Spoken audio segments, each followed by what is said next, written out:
देखंतु आज थिला गुरुवार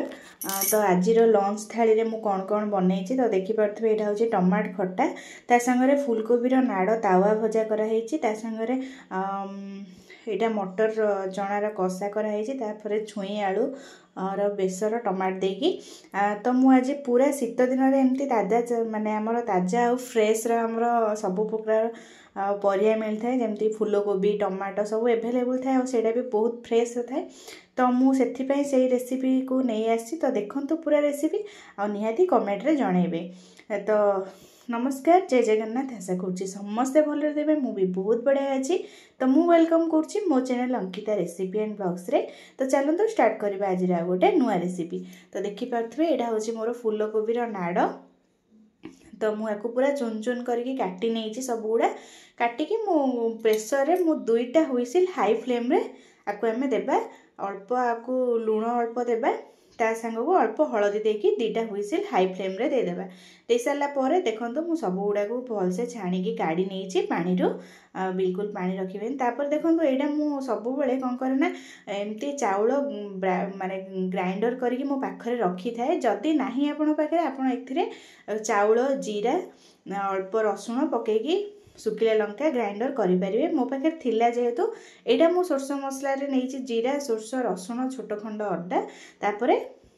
लाल लंका सुखिला लंका नहीं तापर स्वाद अनुसार लुण हलदी टिके अधिक राग करने मुझे लंका गुंड तापर टेस्ट अनुसार आप लुण ने देखिकी लुण ने सीझेला समय आम लुण पकईचंती तापर देखंतु आपको भलसे माने तातुथिबा आपको केबे भी गोलेबेनी ये पूरा ठंडा हो जियो जतरा आपको आपण चावल संगे मसला संगे पूरा भलसे आपको गोले पारे गोले देकी ताको आपण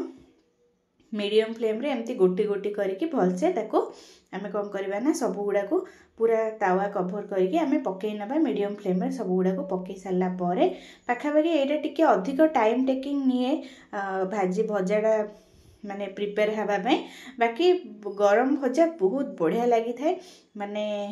कोबी नाड़ फ्रेश कोबी रे कले बहुत बढ़िया टेस्ट थाए आ जो आमर शीत सरी जाए माने सरी जाए से जो कोबी मिले ना तार कोबी नाड़र भजाटा एत टेस्ट लगे माने एबे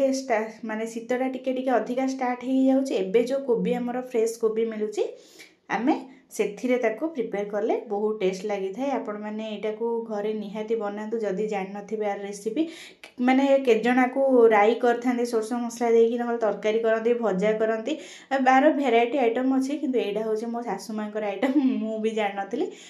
मो सासु मा एडा माने तांको हातरो मु प्रथम एडा खाइथिली तो मते बहुत बढ़िया लागिला मो से रेसिपी एबे भी बेले बेले माने मो घरे मो पुओ मो हस्बैंड को ए रेसिपी ही भल लागे माने कोबी नाडर ए रेसिपीटा ही भल लागे तो मु आशा करी समस्त को भी भल लगे देखो पाखापाखि 15 ରୁ 20 मिनट टाइम टेकिंग तो नब ये माने पूरा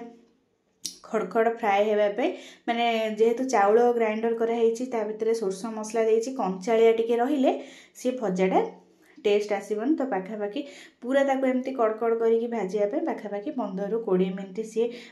टाइम टेकिंग करें आपको आपण माने पखाल सांगरे खाई पारे गरम भात सांगरे भी टेक करें बहुत बढ़िया लगी थाए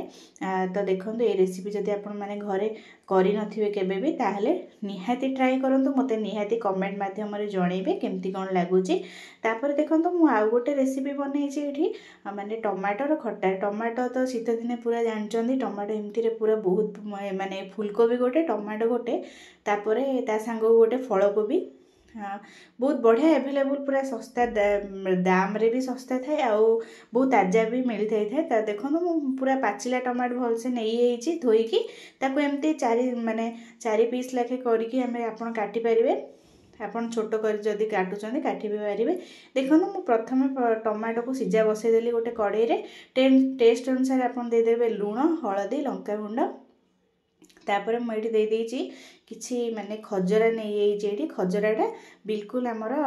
से मंजी नाही आपन चाहिए ये ए अवस्था रे ही खजूर पकेबे नहीं तो जदि आपन पाखरे थिबो ग्रीन ग्रेप्स तो सेटा को भी आपन दे पारिबे। देखंतु मोर 10 रु 15 मिनिट बसैला पर मोर सिजा हेई गला। तापर देखंतु फुटण पई आपण एटा बिना पियाज रसुन रे भी करि पारिबे। सेथिमे मु रिफाइन तेल रे करछि। आपण देखंतु एटा जदी आपण केबे फास्टिंग घरे पूजा विधि हुए ताले भी करि पारिबे। जीरा सोरस पान मोहरी सुकिला लंका देकी ताको देकी भल से फुटे नेली। तापर पछे मु भृषण पत्र पकेकी मु प्रिपेयर हो गला मोर टमाटो खटा ता संगरे फूलकोबी नाड़ भजा। एटार रेसिपी चना मसला रेसिपी मोर ऑलरेडी अवेलेबल अच्छी मोर चैनल रे। ता संगरे छुई कषा भी अच्छी। तो भल लगी लाइक शेयर सब्सक्राइब करिया को जमा भी भूलिबेनी। घरे एमती एंजॉय करंतु। रहिली नमस्कार, पुणी देखा नेक्स्ट वीडियो।